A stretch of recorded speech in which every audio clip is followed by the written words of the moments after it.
नमस्ते नमस्ते नमस्ते नबोलौँ भन्छु बोल्ने दिन आइहाल्छ है।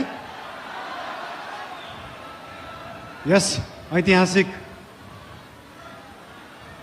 राष्ट्रिय स्वतन्त्र पार्टीको पहिलो महाधिवेशनमा उपस्थित पार्टीका सभापति रवि लामिछानेज्यू, विशेष अतिथिका रूपमा आउनुभएका पूर्व प्रधानमन्त्रीज्यू, प्रमुख प्रतिपक्षीय दलका सभापतिज्यू तथा सम्पूर्ण विशिष्ट अतिथिहरू, पार्टीका पदाधिकारीहरू, मन्त्रीगणहरू, सांसदज्यूहरू तथा उपस्थित सम्पूर्ण देशप्रेमी राष्ट्रिय स्वतन्त्र पार्टी प्रेमी सबैलाई हार्दिक शुभकामना दिन चाहन्छु।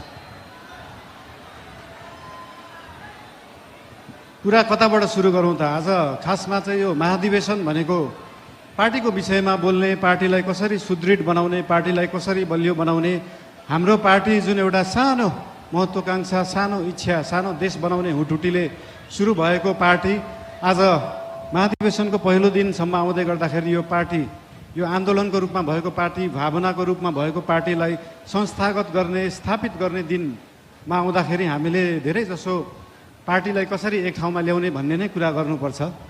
आज विभिन्न विशिष्ट अतिथिहरूले विभिन्न सल्लाह दिनुभएको छ, शुभकामना दिनुभएको छ, सुझावहरू पनि दिनुभएको छ, चिन्ता पनि लिनुभएको छ।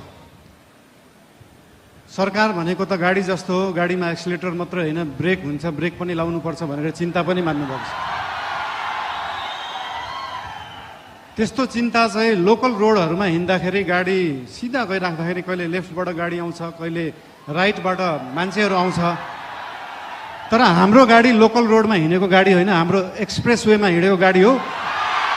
गन्तव्यमा पुगेपछि मात्रै ब्रेक लाग्छ, गन्तव्यमा पुग्नुभन्दा अगाडि ब्रेक लाउन जरुरी हुँदैन।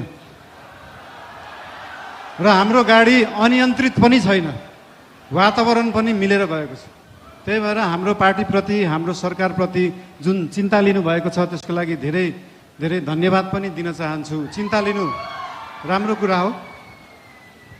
जनता र जनताको भोट भनेको हावा जस्तो हुन्छ, कहिले हावा यताबाट चल्छ, कहिले उताबाट चल्छ भनेर चिन्ता लिनुभएको छ। हामीले कुनै हावा चलाएका छैनौँ, हामीले बाढी ल्याएर खोला फर्काएको र खोला एकचोटि सिधा बाटो, आफ्नो सही बाटोमा फर्किएपछि निरन्तर त्यही बाटो बगिरहन्छ। यो हावा जस्तो कहिले लेफ्ट राइट, उत्तर दक्षिण, पूर्व पश्चिम बग्दैन। त्यही भएर चिन्ता लिनुहुनेहरूलाई धेरै धेरै धन्यवाद दिन चाहन्छु। यस्तै चिन्ता हामीलाई दिइराख्नु होला, हामीलाई मार्गदर्शन दिइराख्नु होला। मेरो एकजना अनन्य मित्र, उहाँ अहिले हुनुहुन्न, उहाँले सधैँ भन्नुहुन्थ्यो मलाई, मैले म्युजिक गर्दाखेरि, बालेन स्पटलाइटमा आउन सहज हुन्छ तर त्यो स्पटलाइटलाई मेन्टेन गर्न गाह्रो हुन्छ सधैँ। त्यस्तै चिन्ता आज यहाँ हाम्रा आदरणीय नेतागणले पनि लिनुभएको छ। त्यो स्पटलाइटमा राष्ट्रिय स्वतन्त्र पार्टी आएको छ, 2 तिहाई आएको छ, यो मेन्टेन गर्न गाह्रो हुन्छ। तर यहाँहरू सबैलाई म के भन्न चाहन्छु भने हामीले स्पटलाइटमा हामीले ल्याएको होइन, जनतालाई ल्याएको हो। र जनता सधैँ स्पटलाइटमा थियो, स्पटलाइटमा छ, स्पटलाइटमै रहन्छ। हामीले दिएको प्रकाश नेतालाई दिएको प्रकाश होइन, हाम्रो सूर्य नेताप्रति मात्रै चम्किँदैन, हाम्रो सूर्यले जनतालाई प्रकाशित गर्छ। त्यही भएर यो जनता सधैँ अगाडि नै रहन्छ। र आज पार्टीप्रति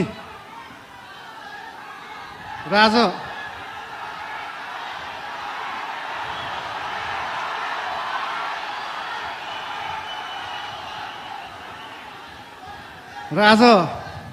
पार्टीको विषयमा विशेष गरी कुरा राख्नुपर्छ भनेरै हाम्रो पार्टीको चिन्तन कस्तो हो, लेफ्ट हो, राइट हो, सेन्टर हो, धेरै चिन्ता लिइराख्नु पर्दैन। हाम्रो पार्टी विकासवादी पार्टी हो, विकास गर्ने, काम गर्ने पार्टी हो। हाम्रो पार्टी अगाडि बढ्ने पार्टी हो। हामी प्रतिशोध साध्ने, पुरानो कुरा लिएर न्यू खोज्दै बस्ने होइन। न्यू खोज्नु परे अगाडि बढ्दै गर्दा न्यू खोजिन्छ। कस्तो केसमा मात्रै भन्दाखेरि विगतका दिनहरूमा कुनै फटाइ भएका छन्, सरकारी सम्पत्तिको दोहन भएको छ, सरकारी रकमको दोहन भएको छ भने त्यहाँनिर न्यू खोज्न जरुरी हुन्छ। त्यहाँ न्यू खोज्छौँ हामी। र त्यो न्यू खोज्दै गर्दाखेरि अख्तियारलाई 5 घण्टा सोधपुछ गर्नुपर्छ, सरसल्लाह लिनुपर्छ भने हामी 5 घण्टा मात्रै होइन 5 वर्ष गर्छौँ। 5 वर्ष अख्तियारलाई राखेर सरसल्लाह गरिन्छ। त्यसमा चिन्ता लिइराख्नु पर्दैन। हामीले नियम कानुन मिच्दैनौँ, नियममा बसेरै काम गर्छौँ, नियमभन्दा बाहिर जाँदैनौँ। हाउभाउ हेर्दाखेरि यस्तो सोसल मिडियाहरू हाउभाउ हेर्दाखेरि अलिकति अनियन्त्रित देखिएला, त्यो देखिएको मात्रै हो। सबै चिज नियन्त्रणमा छ, कुनै चिज आउट अफ कन्ट्रोल गएको छैन। चिन्ता कुनै विषयमा लिनु पर्दैन। सीमाको विषयमा पनि चिन्ता लिनुभएको थियो। हामीले सीमाको विषयमा बोल्दाखेरि पक्कै पनि जुनसुकै देशसँग सीमाको विषय कुरा गर्दाखेरि उहाँहरूले पनि आफ्नो आपत्ति जनाउनुहुन्छ। आपत्ति जनाउनु भयो, मलाई अचम्म लाग्यो। ल ठिक छ, तपाईँहरूसँग प्रमाण छ भने ल्याउनुहोस्। हामीसँग त प्रमाण छ, हामीसँग कालापानी लिपुलेखको प्रमाण छ। र त्यो प्रमाण लिनलाई हामीले पहिला ब्रिटिसले राज गर्दाखेरि त्यो प्रमाण ल्याउनुपर्छ भने ल्याउँछौँ भनेका हो। हामीले ब्रिटिसलाई मध्यस्थकर्ता राख्न खोजेका होइनौँ। हामी हाम्रो छिमेकीहरूसँग आफै कुरा गरेर मिलाउँछौँ। हामीसँग प्रमाण छ र हामी ल्याउँछौँ, त्यो कुरा गरिएको हो। यसमा आशंका मान्नु पर्दैन। मेरो राष्ट्रियताप्रति कुनै आशंका मान्नु पर्दैन, कसैले पनि मान्नु पर्दैन। र विशेष गरी पार्टीको कुरा गर्दाखेरि पार्टीको महाधिवेशन चल्दैछ आज, भोलि पर्सि, भोलि चुनाव होला। र पार्टीको महाधिवेशनमा पहिलेदेखि एउटा हाम्रो संस्कार चाहिँ कता कता बिग्रिएको थियो। पहिला गुट बनाउने, उपगुट बनाउने। एउटा कुरा तपाईँहरूलाई यहाँ हुनुहुन्छ होला, महाधिवेशन प्रतिनिधिहरू हुनुहुन्छ होला, यहाँ केन्द्रीय सदस्य उठ्छु भनेर बस्नुभएका व्यक्तिहरू हुनुहुन्छ होला, पदाधिकारी उठ्छु भनेर बस्नुभएका व्यक्तिहरू हुनुहुन्छ होला। तपाईँहरूलाई एउटा कुरा स्पष्ट के भन्न चाहन्छु भने एउटा राम्रो नेता बन्नलाई, एउटा राम्रो राजनीतिज्ञ बन्नलाई जनताको आस्था, जनताको माया जित्नुपर्छ, कुनै समूहको मायालाई हुँदैन। त्यही भएर समूह बनाउने पछाडि नलाग्नु होला। त्यस्तो बिउ अहिले नै नरोप्नु कि त्यो बिउ भोलि रुख बनेर बिचबाट फाड्नु परोस्। त्यही भएर यस्तो बिउ रोप्ने काम, यस्तो रुख फलाउने कामहरू हामी चाहिँ नगरौँ। हामीले पुरानाहरूबाट यो सिक्नुपर्छ।